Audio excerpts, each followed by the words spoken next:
आज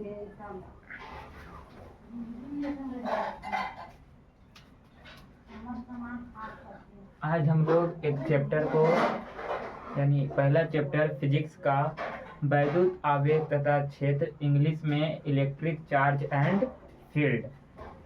देखो बहुत टाइम तो बहुत समाप्त हो गया, सिर्फ 4 महीना ही बचा है, लेकिन हम लोग इस 4 महीना में अपने आप को कैसे बेहतर बना सकते हैं, ठीक है, उसके लिए हम लोग एक YouTube के जरिए हम लोग प्रयास करेंगे कि कैसे हम लोग बेहतर बन सकते हैं। ठीक है, तो देखो पहला चैप्टर है वैद्युत आवेश तथा क्षेत्र, electric charge and field. Chapter पहला है क्लास 12 का, क्लास 12।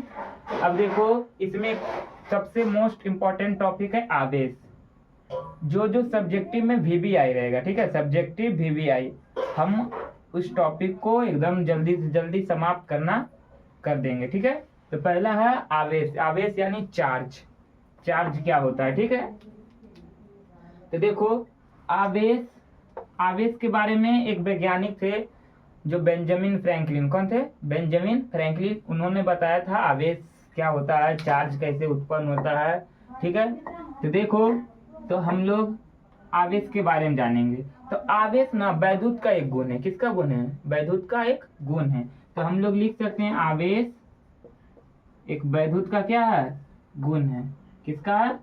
वैद्युत का, जो विद्युतीय प्रभाव और चुंबकीय प्रभाव उत्पन्न करता है। क्या करता है? विद्युतीय प्रभाव और चुंबकीय प्रभाव को क्या करता है? उत्पन्न करता है, चुंबकीय प्रभाव। ठीक है, इससे थोड़ा दिखेगा, चुंबकीय प्रभाव को उत्पन्न करता है। देखो हम लोग यहाँ से इसका एक डिफिनेशन बना सकते हैं। आवेश वैद्युत का गुण है। किसका? आवेश वैद्युत का वह गुण है जिसके कारण हम विद्युतीय प्रभाव और चुंबकीय प्रभाव उत्पन्न कर सकते हैं एवं अनुभव कर सकते हैं। ठीक है, तो यहाँ हम लोग लिख देते हैं इसका। चलो ठीक है, इसको हम लिख देते हैं।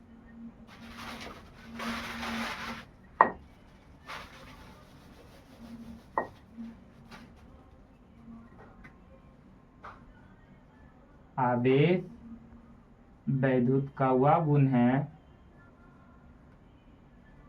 वैद्युत का वह गुण है जिसके कारण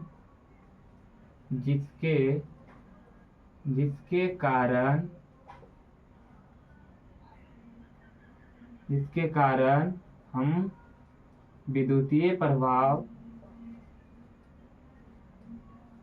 विद्युतीय प्रभाव और चुंबकीय प्रभाव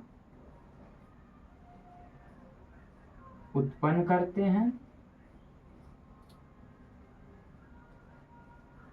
करते हैं एवं अनुभव करते हैं। देखो आवेश को Q से सूचित किया जाता है। आवेश को तो हम लोग लिख देंगे यहाँ पे, आवेश को Q से, किससे? Q से सूचित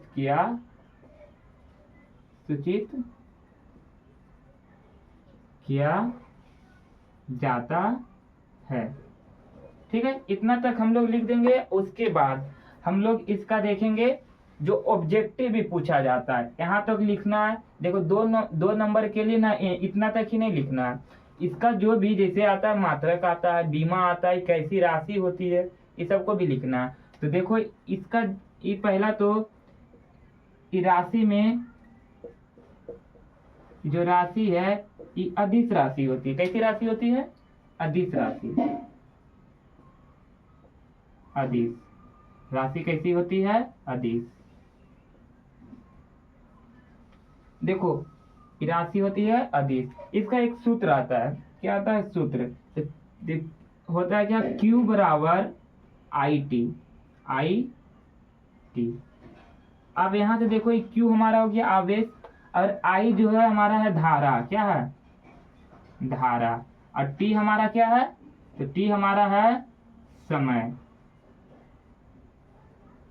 यानी हम बोल सकते हैं आवेश बराबर धारा गुने समय, आवेश बराबर धारा गुने समय।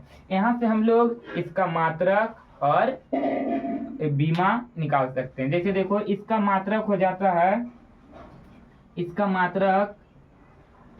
मात्रक हो जाता है, मात्रक कूलम, क्या हो जाता है, आवेश का मात्रक क्या हो जाता है, कूलम। और कूलम को हम लोग C से सूचित करते हैं, किससे, C से, मात्रक coulomb.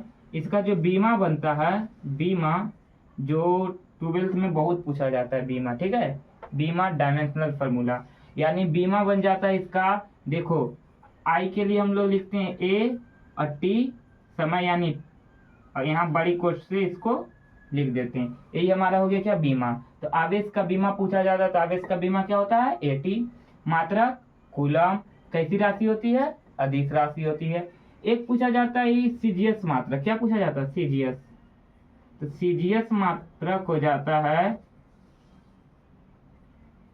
Stat coulomb, stat coulomb. CGS मात्रक क्या हो जाता है, स्टैट कूलम, CGS मात्रक हो जाता है स्टैट कूलम, और इसी को बोलते हैं ESU।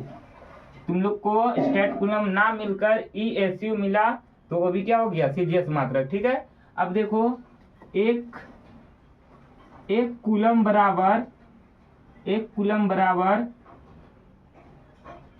3 गुने 10 के पावर 9 स्टैट कूलम होता है। एक कूलम बराबर 3 गुने 10 के पावर 9 स्टैट कूलम होता है, ये पूछा जाता है, ठीक है।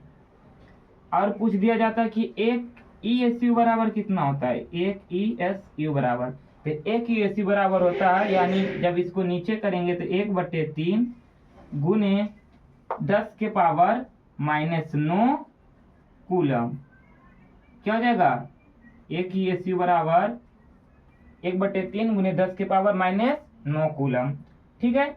अब यहाँ से हम लोग को एक इसका बन सकता है, यहाँ से देखो Q बराबर IT से Q तो हो जाएगा कूलम, और I हो जाएगा हमारा एम्पियर, और T का तो T रहता है, ठीक है, यानी बोल सकते हैं एम्पियर गुने सेकेंड, ठीक है। तो ये भी पूछा जाता है कूलम, एक कूलम बराबर कितना होगा, एक कूलम बराबर 1 एम्पियर गुने 1 सेकेंड, ठीक है। तो इतना इसका आवेश का बना। अब आवेश का गुण पूछा जाता है, ठीक है, तो आवेश का गुण हम अगले टॉपिक में क्लियर करेंगे, इससे ज्यादा तुम लोग को इसमें से पूछेगा नहीं, ठीक है। तो आज के लिए इतना ही, फिर अब हम लोग देखेंगे कल इसमें क्या है आवेश का गुण। चलो ठीक है।